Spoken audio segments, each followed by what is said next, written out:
In our last video, I talked about, well, actually, in all the videos, I've talked about the inability of most players at this age to get the ball from inside their own penalty box to about half field.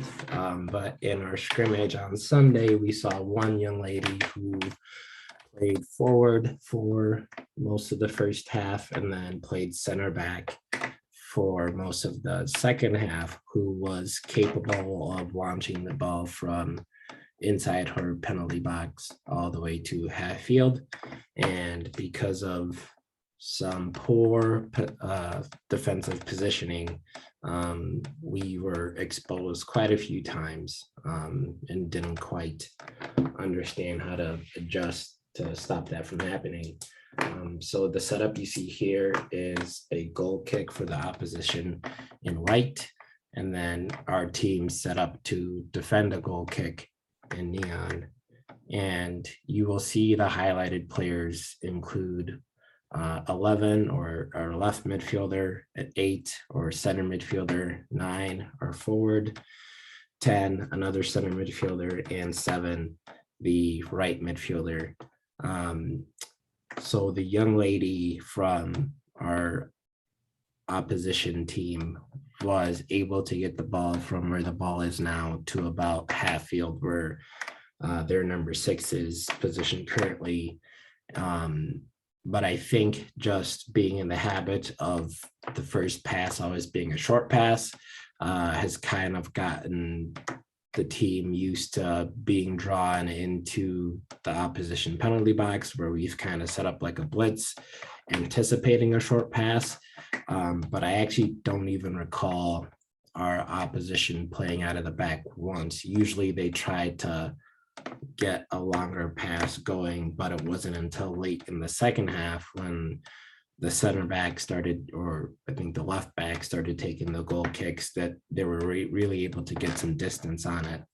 And we weren't really catching on to what was going on.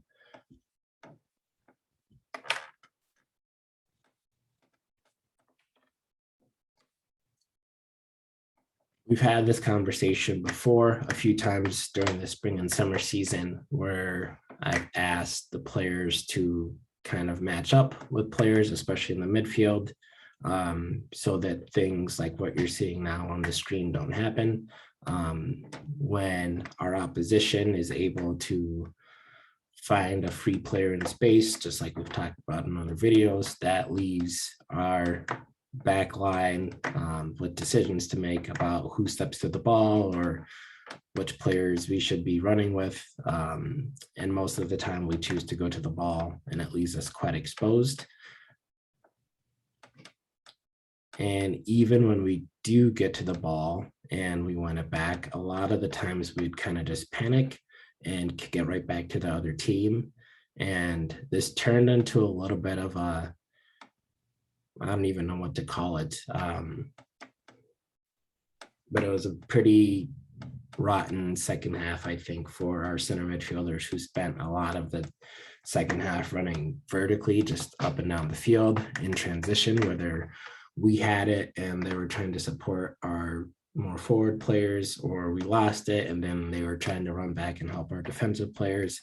There was only really like a 5 to 7 minute spell where I felt like our center midfielders had good bearings on their positioning, and then we're able to actually get involved in the play productively. But otherwise, yeah, a lot of the second half, I felt like our center midfielders spent just running back and forth. And it all kind of started from the starting position from our opposition goal kicks. So what you'll see now is we've dropped our center midfielders to kind of tuck in behind the opposition center midfielders. And the reason why I like that as a starting position is because if the ball does go short in front of them, then everybody's facing their goal. And like I said earlier about the stat, 65% of the passes go in the direction the player's facing. So if we're facing their goal, they're likely going to pass it back toward their goal, and that's the direction we want to go in. versus where if we kind of cheat and we are in front of them and the ball goes behind us, then we end up running back towards our own goal, which is not the direction we want to be going in. You will see I've also kind of dropped back our outside midfielders. We only really need our forward to be up high with the center back for teams who like to kind of try to get the ball longer up the field. And then we leave the other outside backs, whether it's the goalie taking the goal kick or one of the other defenders here. We leave them open kind of like as a bait almost. It's not a blitz the way we were set up earlier in this animation, but if they do make that short pass to number 2, then we can always push up and pressure up higher up the field. Whereas if we try to anticipate that too early and we set up to block off that pass, then the ball goes behind us and we have a different issue. If they do have players who can get it long up the field, like our friend from Sunday afternoon, then we can create 2v1 situations where our outside back and outside mid can double team and hopefully win the ball against the opposition's outside midfielders. Same goes on the right side.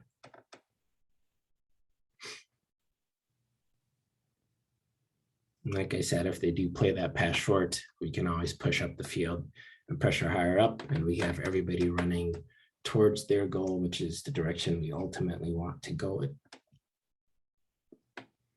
And then if the ball goes back and over to the other side, then we can just shift over, have our right midfielder go pressure the ball and tuck in our outside left midfielder here to keep our shape. One thing we did a very poor job of in the second half defensively was our outside midfielders did not really drop to help defend very much,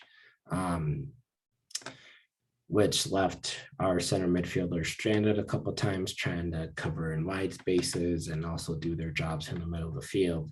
And whenever we had situations like this where the opposition outside back beat our outside midfielders, we either got stuck with a 2v1 on the outsides here, like you see the number 2 is stuck between going to number 11 or going to the ball. And sometimes even our number 10 or center midfielders would also have to come into the wide spaces to try and help cover as well,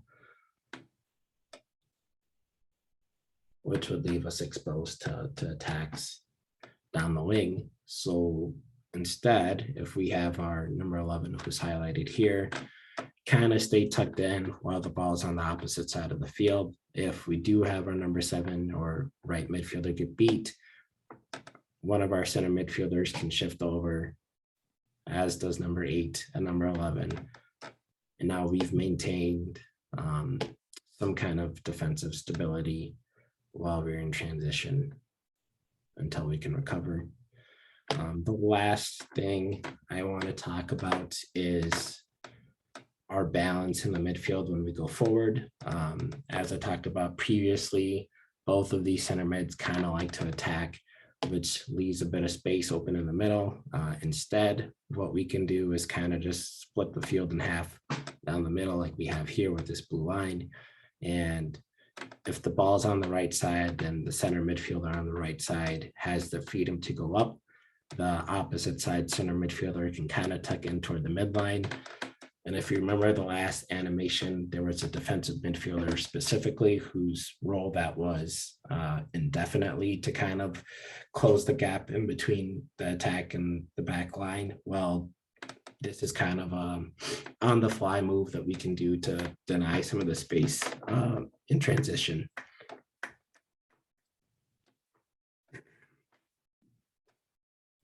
So if we do turn over the ball in these areas, we can have that midfielder who is sitting back a little bit step over and address that ball.